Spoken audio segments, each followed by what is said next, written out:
Hello hello hello, welcome to the channel Priyanka talks. आज प्रियंका जी नहीं है तो मैं आया हूँ आज का वीडियो लेके। तो चलिए शुरू करते हैं। तो सबसे पहले DXY यूएस डॉलर इंडेक्स का चार्ट। जैसे कि हम सबको पता है कि पिछले कई दिनों से हफ्तों से डॉलर इंडेक्स काफ़ी बुलिश है और जिसका प्रेशर हमें गोल्ड के चार्ट पे, हीरो की वजह से, जी की वजह, हर चार्ट पे हमें साफ साफ देखने को मिल रहा है।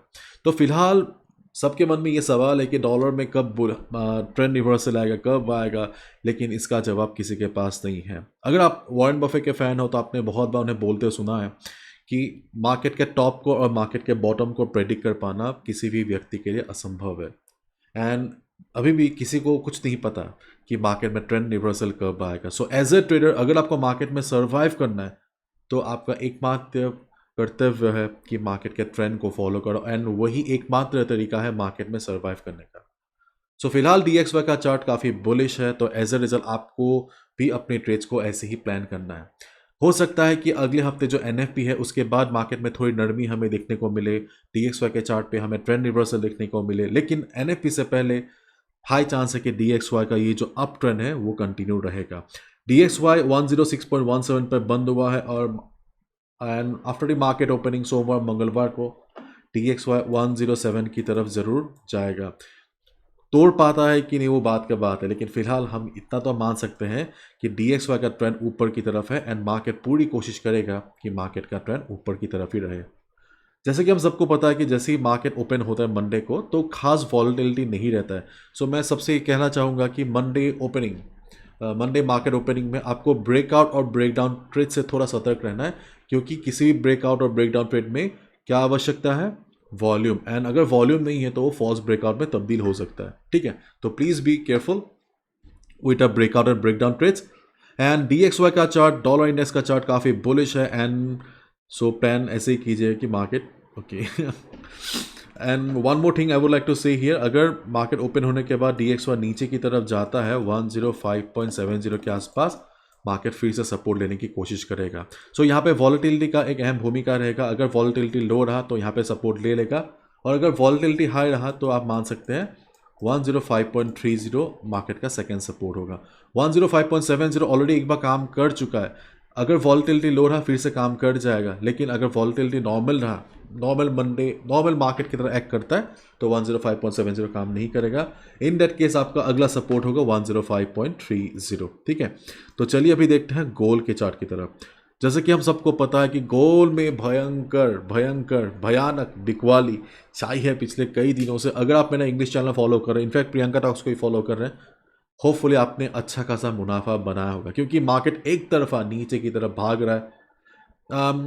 हर कोई अनुमान लगा रहा था कि एक्सपेक्ट कर रहा था कि मार्केट सपोर्ट लेगा 1850 के आसपास, लेकिन जैसे कि हम देख सकते हैं कि मार्केट का वीकली क्लोजिंग 1850 के नीचे हुआ, एंड ये काफ़ी सैड न्यूज़ है।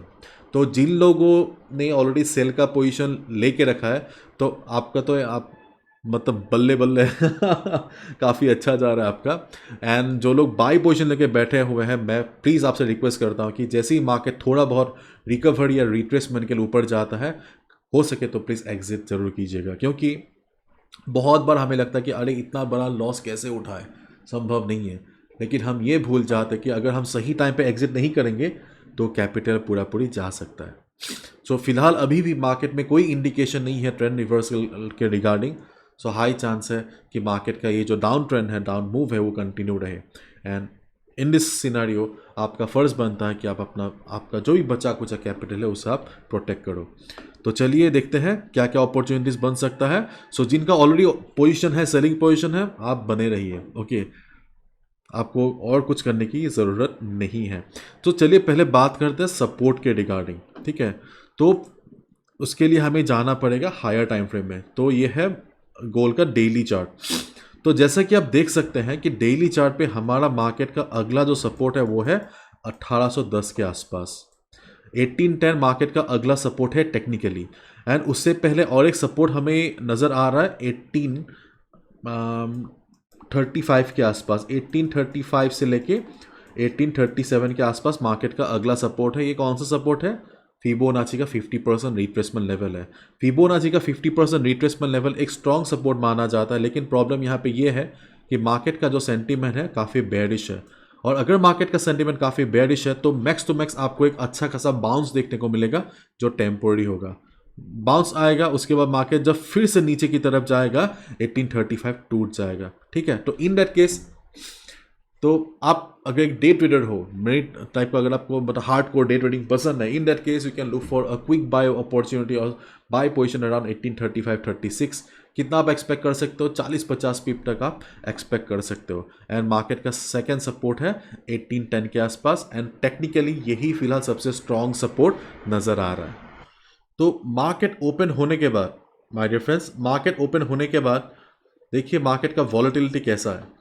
अगर आप देखते हैं कि मार्केट ओपन होने के बाद मार्केट 1846 को तोड़ता है, ऑब्जर्व कीजिए मार्केट कैसे कैंडल्स बना रहा है। अगर आप देखते हो कि मार्केट छोटे छोटे कैंडल्स बना रहा है तो हाई चांस है कि ये जो ब्रेक डाउन होगा वो सस्टेन ना करे। इन दैट केस आप इसे अवॉइड कर सकते हो। और लेकिन अगर आप देखते हो कि नहीं भाई मार्केट ठीक ठाक से कैंडल्स बना रहा है, चांस है नीचे जाने का, तो आप सेल पोजीशन ले सकते हो। लेकिन हाई चांस है मार्केट 1846 के नीचे जाएगा ही, क्योंकि मार्केट सेंटीमेंट काफ़ी हद तक नेगेटिव है। जैसे कि मैंने शुरुआत में ही कहा था कि वॉल्यूम की मतलब एक बहुत ही अहम भूमिका होती है मार्केट पे, क्योंकि अगर मार्केट को देखिए 1846 को तोड़ना है, मतलब पिछले लोगों को तोड़ना, तब वॉल्यूम की आवश्यकता है। लेकिन हाई चांस है मार्केट इसे तोड़ देगा। तो अगर टूट जाता है तो you can also go for sale. लेकिन ऑलरेडी मार्केट ने काफ़ी सेल दिखा चुका है मार्केट। ठीक है, तो अगर आपको याद होगा 1946 के आसपास था, अभी देखिए मार्केट ऑलमोस्ट 1000 पिप के नीचे है। ऑलरेडी बहुत ज़्यादा बिकवाली हमें ऑलरेडी देखने को मिल चुका है। So if possible okay, strict risk management follow के, ज़्यादा बड़ा पोजीशन मत लीजिए, छोटा पोजीशन के साथ आप सेल पोजीशन ले सकते हो, क्योंकि Monday market can be dangerous, कभी कभी डेंजरस हो सकता है। और मार्केट ओपनिंग के बाद अगर आप देखते हो कि मार्केट ऊपर की तरफ जाता है तो इन दैट केस आप क्या कर सकते हैं, आपको एक क्विक सेलिंग अपॉर्चुनिटी मिल सकता है 1855 के आसपास, 1855 के आसपास आपको एक क्विक सेलिंग अपॉर्चुनिटी मिल सकता है। जैसे कि मैंने अपने इंग्लिश चैनल में दिखाया था, अगर हम फीबो को यहाँ से ड्रॉ करते हैं तो आप देख सकते हैं कि फीबो का पहला जो रिट्रेसमेंट लेवल है 23.6 वाला 55 के 1855 के आसपास निकल के आ रहा है। सो अगर मार्केट ऊपर की तरफ जाता है, वॉलेटिलिटी कम रहता है, specially during the Asian session, तब यहाँ पे क्विक सेलिंग अपॉर्चुनिटी मिल सकता है 25 से 30 पिप के लिए। लेकिन अगर आप देखते हो कि नहीं मार्केट 1855 पे खड़ा है, लेकिन कैंडल का साइज भी ठीक ठाक है, तो उसे अवॉइड कीजिएगा, क्योंकि 1855 एक काफ़ी वीक लेवल है। हमेशा याद रखिएगा, हर मार्केट पे, दुनिया के हर चार्ट पे बहुत सारे लेवल्स होते हैं, लेकिन हर लेवल का स्ट्रेंथ अलग अलग होता है, ताकत अलग अलग होता है। अगर हम उदाहरण के तौर पे लें तो मान लीजिए एक जगह पे पंजाब नेशनल बैंक ने सेल किया हुआ है, एग्जांपल दे रहा हूँ, ठीक है, और एक जगह पे मान लीजिए HSBC बैंक ने सेल किया हुआ है, तो कौन सा लेवल ज़्यादा ताकतवर है? HSBC बैंक वाला है कि नहीं? बस वैसा ही बात है।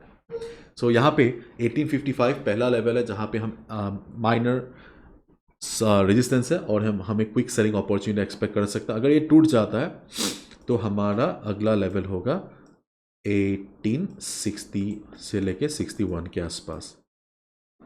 1860-61 यहाँ पे मार्केट ने हल्का सा यहाँ पे सपोर्ट लिया था, सो पिछला सपोर्ट यहाँ पे रेजिस्टेंस का काम करेगा। उसके बाद आप देख सकते हैं कि यहाँ पे हमारा फीबो का 38.2% रिट्रेसमेंट लेवल भी है। सो अगर मार्केट ऊपर की तरफ जाता है यूरोपियन सेशन में, सो यहाँ पे सेलिंग अपॉर्चुनिटी मिल सकता है। 1855 की तुलना में 1860-61 एक बेटर लेवल है, यहाँ पे हम 30 से 40 पिप तक का एक्सपेक्टेशन रख सकते हैं। एंड उसके बाद आता है हमारे गोल के चार्ट पे 1870 1870 1870 से लेके 1871 का लेवल। एंड अगर आप मेरी मानोगे मानते हो, ठीक है, तो 1870-71 सबसे अच्छा लेवल है सेल करने के लिए। जो लोग बाई पे बैठे हुए हैं, अगर आप देखते हो कि मार्केट यहाँ से घूम रहा है तो आप यहाँ भी एग्जिट ले सकते हो, काफ़ी हद तक आपका जो लॉस है वो रिकवर हो जाएगा। 1870-71 क्यों? मार्केट डाउन ट्रेंड में है, हमने फीबो को ऊपर से ड्रॉ किया, आप देख सकते हैं कि यहाँ पे फीबो 23.6% रिट्रेसमेंट लेवल है, और साथ ही साथ यहाँ पे देखिए 50 मूविंग एवरेज भी है। सो यहाँ पे मार्केट को अच्छा खासा सेलिंग मिलेगा, एंड मार्केट का ट्रेंड नीचे की तरफ है, सेलर्स डोमिनेट कर रहा है। So obviously sell on rise और सेल एट रेजिस्टेंस हमारे लिए सबसे सेफ ट्रेडिंग स्ट्रेटेजी रहेगा। फिलहाल मैं यहाँ पे कोई बाई पोजीशन रिकमेंड नहीं कर रहा हूँ क्योंकि मार्केट का कंडीशन आपको साफ नज़र आ रहा है, ठीक है। And respecting the trend of the market, respecting the market sentiment, sell का पोजीशन लेना ही अक्लमंदी है। जो भी आप करो, रिस्क मैनेजमेंट को ज़रूर फॉलो कीजिएगा। हमेशा याद है 100% एक्यूरेसी पॉसिबल नहीं है, लेकिन अगर रिस्क मैनेजमेंट आपका सही रहा तो by the end of the week, by the end of the month हमेशा खुद को प्रॉफिट में पाएंगे। Okay, and that's all from my side my dear friends. अच्छा, आशा करता आप लोगों को अच्छा लगा होगा। Bye bye, take care, have a happy weekend, enjoy with your friends and family. चलिए मिलते हैं मंडे को। Bye bye, take care.